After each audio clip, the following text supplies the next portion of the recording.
The pressure is growing on Israeli Prime Minister Benjamin Netanyahu after the bodies of 6 captives were found in Gaza.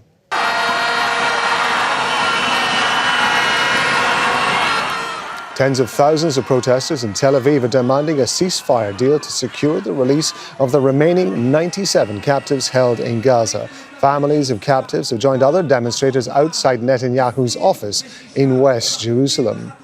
In a statement, Hamas has said the one who kills our people daily is the occupation with American weapons, and the bodies of prisoners found in Gaza were only killed by Zionist bombing. President Joe Biden must stop supporting this enemy with money and weapons and pressure the occupation to end its aggression immediately.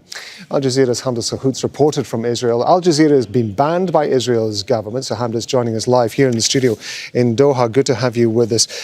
We have, over the several months, been seeing very, very large protests against the government, but it seems as though it's getting even bigger. Now we're seeing the trade unions calling for a general strike.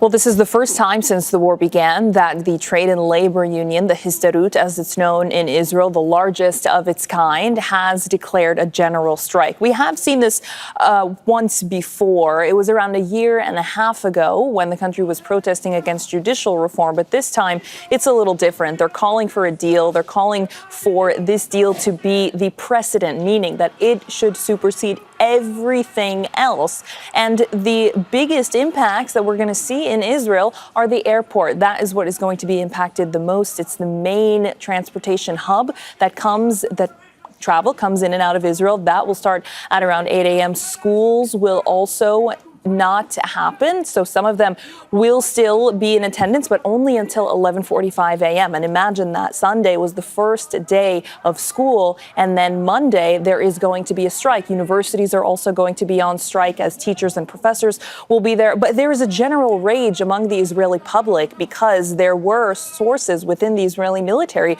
who said that these captives were going to be on a list of those who were released in the first phase if there was a ceasefire deal. So these families are blaming Netanyahu. They are saying that it's his fault that there isn't a deal in place and that ultimately he's neither capable nor willing because he wants to secure his own political and personal gains here when it comes to staying in power as the premier. Hamda, for now, thank you very much indeed. Appreciate it, Hamda Salhout. Well, the opposition leader, Yair Lapid, has been calling for that government shutdown. The strike is expected, as Hamda was saying, to have an impact on Israel's main airport in Tel Aviv.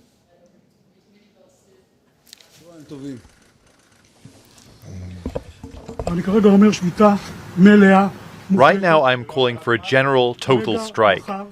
For now, it'll be tomorrow. We'll see where things go. It is not a simple matter to shut down the economy. And you know how much responsibility I've shown the last 11 months. No more. I call on the people of Israel to take to the streets this evening. Tomorrow, leave the workplaces. I call on all economic organizations in the state of Israel, everyone, to join the strike. Tomorrow we must shout the cry of our beloved country. We must raise the cry of our hostages, our displaced, our dead. The state of Israel must be returned to normal. Gideon Levy is a columnist for Israeli newspaper Haaretz. He's joining us live from Tel Aviv. Thanks very much for being with us. Hamda was explaining to us about the last time that there were strikes of this size. And this was in relation, of course, to the judicial changes that Benjamin Netanyahu at the time wanted to bring in. It essentially, in many ways, brought the country to a halt and affected the economy. And that made Netanyahu change his mind. Given the impact of what we might see on Monday, do you think this could be the pressure that is needed to push Netanyahu towards some sort of deal? No, it will not be enough unless it's a beginning of something big. Because if it will all be concluded tomorrow, Netanyahu can handle it. Don't forget that most of those who are protesting are not from the political base of Netanyahu. And until now, he could quite easily ignore their protest, because in any case, those people don't vote for him. He has his own political base, which does not go to protest, which is happy with what he is doing and what he is not doing. So the question is if what starts tonight will gain momentum, or it will, fade out after 1 or 2 or 3 days, and then Netanyahu can continue his policy without any disturbance. What additional action can people take, given the fact that we can see the level of frustration that there is in the streets of Tel Aviv, and I'm sure it is being replicated in some other parts of Israel as well. What other action can people take other than protest? If it seems as though it's not actually having any effect whatsoever, people, one would imagine, are starting to wonder whether or not the democratic process and the accountability process of politics in Israel actually means anything. You see, a few months ago, Netanyahu wanted to fire the defense minister, and people went to the streets, and Netanyahu gave it up the next morning. I don't compare, because now Netanyahu is being required to do something much bigger than firing or not firing a certain minister. But if the momentum, as I said, will continue, but momentum also in actions like the strike, for example, which, I mean, if the strike will continue for a few more days, this has an effect on economy, this has an effect on the airport, which is closed, and many other fields. So it depends much on the quantity and the quality of the protest. Until now, and I must emphasize this again, until now the protest had no influence on Netanyahu. The last time there were protests of this size, and we were mentioning them before, about a year and a half ago, about the judicial changes, one of the significant elements of it was that military reservists, said that they were not going to turn out for their responsibilities, to fulfill their responsibilities. Given the nature of the fragility in many ways of what appears to be the coalition that Netanyahu has, do you think that if the military starts taking action like that, that may too add additional pressure? That's a very good point, because until now it's maybe the first war for sure in the last 2, 3, 4 last wars that there are no refuseniks, or at least no declared refuseniks at all. There is for sure no movement of refusal to serve in Gaza, to continue to kill children and innocent civilians, nothing of this. So your question is a very relevant one. Would there be a real movement of refuseniks?